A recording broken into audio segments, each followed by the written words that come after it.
Namun mirisnya, banyak orang-orang menganggap bahwasanya puasa hanya tidak makan dan tidak minum saja.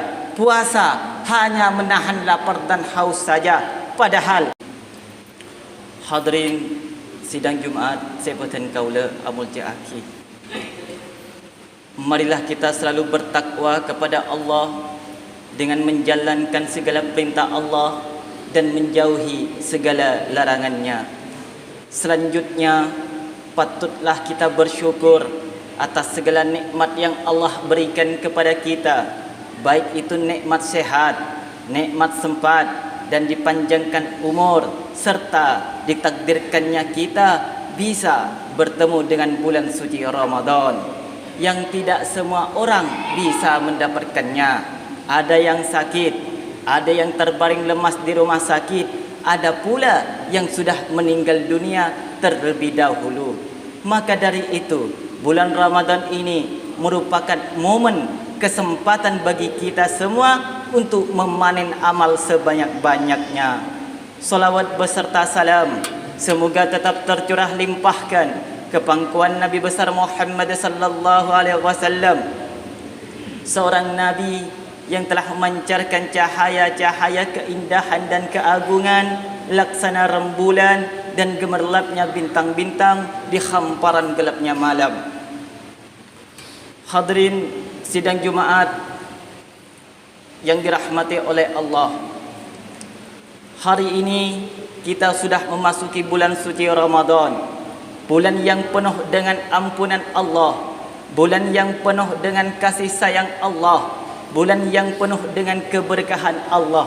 Sehingga siapa saja yang berdoa di bulan Ramadan, maka doanya akan dikabulkan oleh Allah Subhanahu wa taala. Bahkan barang siapa yang solat sunnah sekali di bulan Ramadan, seperti halnya solat wajib di bulan-bulan yang lain. Dan barang siapa melaksanakan solat wajib di bulan Ramadan, seperti halnya melaksanakan 70 kali solat wajib di bulan-bulan yang lain. Keutamaan ini semua hanya diberikan kepada kita sebagai umat Nabi besar Muhammad sallallahu alaihi wasallam. Hadirin sidang Jumaat yang dirahmati oleh Allah, puasa yang Allah wajibkan kepada kita agar supaya dosa-dosa kita ikut terbakar. Puasa yang diwajibkan oleh Allah kepada kita agar tubuh kita menjadi sehat, sebagaimana Rasulullah sallallahu alaihi wasallam bersabda, sumu tasihu, sumu puasalah kalian semua, kata Rasul, tasihu, niscaya kamu akan sehat. Dan ini sudah terbukti tatkala para ahli medis melakukan penelitian selama bertahun-tahun, di berbagai makalahnya, di berbagai seminarnya, menyatakan bahwasanya puasa menimbulkan nilai-nilai kesehatan. Di antaranya yang pertama, puasa dapat memperlancar peredaran darah. Puasa dapat menghilangkan toksin-toksin atau racun-racun yang dapat merusak tubuh. Yang ketiga, puasa dapat menyeimbangkan kolesterol. Yang keempat, puasa dapat memperlambat pengkeriputan kulit.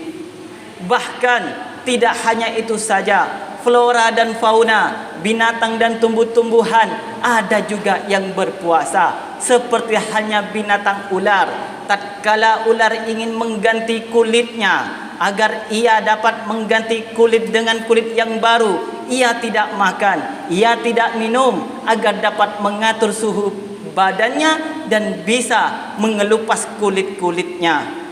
Subhanallah, binatang saja mendapatkan manfaat dari berpuasa, apalagi manusia yang diperintahkan secara khusus oleh Allah Subhanahu wa taala, sebagaimana firman Allah Subhanahu wa taala yang sudah termaktub dalam kitab suci Al-Qur'an. Bismillahirrahmanirrahim.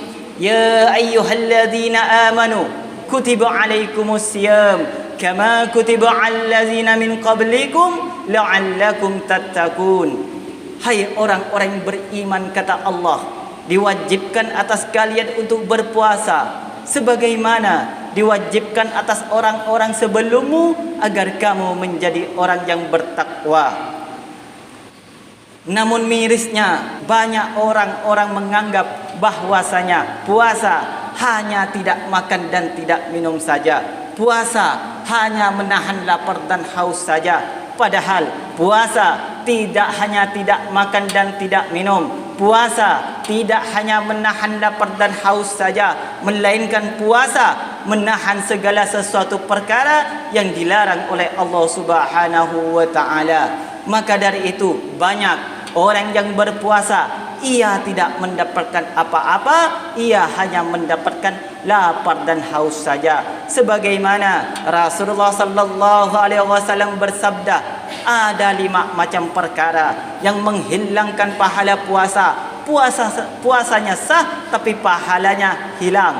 Di antaranya yang pertama, ia berkata bohong. Yang kedua, ia melakukan ghibah. Yang ketiga, ia mengadu domba. Yang keempat, ia bersumpah dusta. Dan yang kelima, ia melihat pandangan dengan pandangan syahwat. Hadirin sidang Jumat yang dirahmati oleh Allah, laparnya kita di siang hari berpuasa, hausnya kita di siang hari berpuasa, pasti tidak akan sia-sia, pasti akan mendapatkan balasan dari Allah. Begitupun pula yang tidak berpuasa, tentunya juga pasti akan mendapatkan balasan dari Allah Subhanahu wa taala. Sebagaimana Allah nyatakan di dalam hadis qudsi, Bismillahirrahmanirrahim, innama yajaru syahwatu wa ta'amahu wa syarabahu li'ajli fasyamu li wa ana ajzi bih. Apa kata Allah? Sesungguhnya mereka meninggalkan makanan dan syahwat serta minuman demiku. Sesungguhnya puasa itu bagiku dan akulah yang akan membalasnya. Tidak hanya itu saja, di dalam kitab Ihya Ulumuddin karya Imam Al-Ghazali, bahwasanya Allah Subhanahu wa taala memuji orang-orang yang sedikit makannya kepada malaikat. Kata Allah, wahai malaikat, lihatlah kepada hamba-hambaku, aku mengujinya dengan makanan dan minuman di dunia, ia meninggalkannya karenaku. Saksikanlah hai malaikatku, tidaklah ia meninggalkan suatu makanan, melainkan ia akan menggantinya dengan beberapa derajat di surga. Mudah-mudahan puasa yang kita laksanakan di bulan Ramadan ini diterima oleh Allah, dosa-dosa kita diampuni oleh Allah, hajat-hajat kita dikabulkan oleh Allah Subhanahu wa taala. A'udzubillahi minasyaitonir rajim. Bismillahirrahmanirrahim. Ya ayuhan nasu taqu rabbakum allazi khalaqakum wallazina min qablikum la'allakum tattaqun. Amin.